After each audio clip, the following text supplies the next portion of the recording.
Welcome to వైఏ భక్తి channel. ఈరోజు వీడియోలో విశాఖపట్నం దొండపర్తి ప్రాంతంలోని కొలువైన గౌరీ స్వరూపిణి ఎరుకమాంబ అమ్మవారి ఆలయం గురించి తెలుసుకుందాం. ఈ ఆలయంలో అమ్మవారు 7వ శతాబ్దం నుండి పూజలు అందుకుంటున్నారు. ఈ ఆలయంలోని అమ్మవారికి శిరస్సు ఉండదు. అమ్మవారి శిరస్సు స్థానంలో ఓంకారం ఉంటుంది. అలాగే అమ్మవారి వెనుక భాగంలో శ్రీచక్రం ఉంటుంది. ఒకప్పుడు అమ్మవారు రైల్వే స్టేషన్ పక్కన వైర్లెస్ కాలనీలో ఉండేవారు. రైల్వే స్టేషన్ నిర్మాణ సమయంలో అక్కడి నుండి ప్రజలందరూ వెళ్ళిపోయారు. ఒక భక్తురాలి కలలోకి అమ్మవారు వెళ్ళి తనని కూడా అక్కడి నుండి తీసుకువెళ్ళమని చెప్పింది.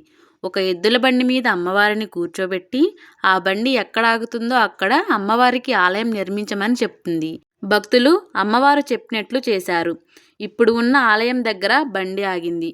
అలాగే అమ్మవారి విగ్రహం కింద పడి శిరస్సు విరిగిపోయింది. భక్తులు ఎంత ప్రయత్నించినా శిరస్సు అతుక్కోవడం లేదు.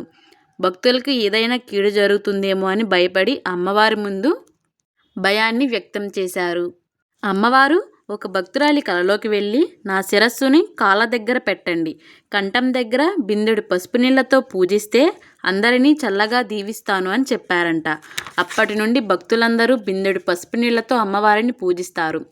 ప్రతి బుధవారం అమ్మవారికి ప్రత్యేకమైన పూజలు, పసుపు నీళ్లతో అభిషేకాలు చేస్తారు. అమ్మవారి దగ్గర కోరిన కోరికలన్నీ తీరుతాయని భక్తులందరూ నమ్ముతారు. వివాహం కాని వాళ్ళు, సంతానం లేని వాళ్ళు అమ్మవారికి పసుపు నీళ్లతో పూజిస్తే తప్పకుండా సంతానం కలుగుతుందని, వివాహం జరుగుతుందని భక్తులందరూ నమ్ముతారు. నెలలో 3 రోజులు అన్నదానం కూడా జరుగుతుంది. దసరా నవరాత్రులు ఎంతో ఘనంగా చేస్తారు. ప్రతి సంవత్సరం ఏటవ ఈత ఉత్సవాలు చాలా ఘనంగా జరుగుతాయి. ప్రతి సంవత్సరం భీష్మ ఏకాదశి, శివరాత్రి, శ్రావణ పౌర్ణమి, అమ్మవారి వార్షికోత్సవం ఘనంగా జరుపుతారు. భక్తులు కోరిన మొక్కిని బట్టి బుధవారం పాలాభిషేకం, పసుపు నీళ్ళ అభిషేకం, మరుసటి రోజు గురువారం పసుపు కుంకుమ అర్చన చేస్తారు. భక్తులు నేరుగా అమ్మవారికి అభిషేకం చేస్తారు. 3, 6, 9, 11, 30, 54, 108 పసుపు నీళ్ల బిందులతో అభిషేకం చేస్తారు.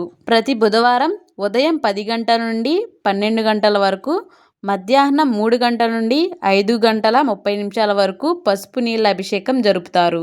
ఎరుకమాంబ అమ్మవారిని ఉత్తరాంధ్ర సత్యస్వరూపిణిగా కొలుస్తారు. కలియుగంలో ప్రజల సంక్షేమం కోసం జన్మించిన దేవతగా భక్తులందరూ కొలుస్తారు. ఈ ఆలయం బస్టాండ్కు, రైల్వే స్టేషన్కు సమీపంలో ఉంటుంది. మీరు కూడా ఒకసారి ఈ ఆలయాన్ని దర్శించుకోండి. మీకు ఈ వీడియో నచ్చినట్లయితే మా వైఏ భక్తి ఛానల్ని సబ్స్క్రైబ్ చేసుకోండి. Thank you for watching.